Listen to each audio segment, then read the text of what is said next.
Hello বন্ধুরা, আমি চলে আসলাম নতুন একটা ভিডিও নিয়ে। তো আজকে যাচ্ছি দীঘা জগন্নাথ ধাম। এই হচ্ছে জুতোর কাউন্টার। জুতোর কাউন্টারের মধ্যে সবাই আমরা জুতোগুলো ব্যাগের মধ্যে খুলে রেখে আমরা মন্দিরের উদ্দেশ্যে রওনা দিচ্ছি। আর এই মন্দিরটা হচ্ছে কিন্তু দীঘা স্টেশনের একদম পাশেই। তো সেই পাশেই জুতো কাউন্টার, ওখানে জুতোগুলো রেখে আমরা কিন্তু মন্দিরের উদ্দেশ্যে রওনা দিলাম। তো যেতে যেতে দেখলাম আমাদের মন্দিরটা চোখে পড়লো।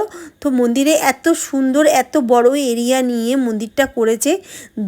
মানে বাইরে থেকে এত ভালো লাগছে দেখতে মন্দিরটা। তো ভিতরে গেলে কি না কি সেটাই দেখার।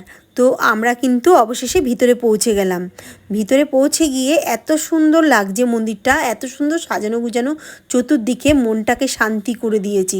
একদম পুরো অবিকল পুরীতে যেরকম মন্দির হয়, প্রথম ঢুকেই পা ধুয়ে তোমরা ভিতরে ঢোকো, সেম সব কিছুই সেম সিস্টেম করেছে। সব কিছু এখানে প্রসাদের আয়োজন করেছে, সব কিছু সবসময় প্রতিদিন প্রসাদ দিচ্ছে। আর মানে এখানে তুমি হচ্ছে প্রসাদও বাড়িতে নিয়ে আসতে পারবে। মন্দিরের ভিতরে প্রসাদ দিচ্ছে। চারিদিকে দেখো কি সুন্দর করে সাজানো গুজানো। তো আমার তো এখান থেকে আসতে ইচ্ছা করছিল না। যখন আমি মন্দিরের ভিতরে ঢুকি তখন কিন্তু এরা বললো যে ক্যামেরা অ্যালাউ নেই। এমনি বাইরেটা তুমি ক্যামেরা নিয়ে করতে পারো, ফোন ভিতরে অ্যালাউ করছে না। তো আমি এখানে ফোনটা বন্ধ করে রেখে তারপরে আমরা ভিতরে ঠাকুর দর্শন করে আমরা বাইরে গেলাম। তো পরের মানে মন্দিরটায় ঢুকতে গিয়ে সামনে পদ্মপুকুর, তারপরে একটা মন্দির ঢুকে তারপরে হচ্ছে জগন্নাথ ধাম। তো জগন্নাথ ধামে দেখো এখানে হচ্ছে সেই যে ধ্বজাতে কিন্তু পতাকা প্রতিদিন এরা তোলা নামানো হয়।